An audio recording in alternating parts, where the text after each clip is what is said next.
રાજકોટમાં પોષણ માસની બાળ અને મહિલા વિકાસ મંત્રી ભાનુબેન બાબરિયાની અધ્યક્ષતામાં ઉજવણી કરવામાં આવી હતી।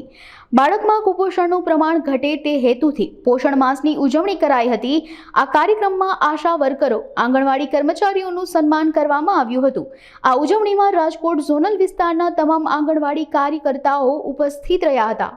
દેશના વડાપ્રધાન શ્રી આદરણીય નરેન્દ્રભાઈ મોદીના માર્ગદર્શન દ્વારા સહી પોષણ દેશ રોશનના 7મા રાષ્ટ્રીય પોષણ માહની ઉજવણી થઈ રહી છે। ત્યારે આ રાષ્ટ્રીય કાર્યક્રમની ઉજવણી ગુજરાતમાંથી લોન્ચ કરવામાં આવી હતી, ગાંધીનગરથી, અને દરેક ઝોનમાં આ રીતે અમે કાર્યક્રમ કરી રહ્યા છીએ। ત્યારે આજે સૌરાષ્ટ્ર ઝોનમાં રાષ્ટ્રીય પોષણ માહની ઉજવણી અંતર્ગત આવ્યા છે।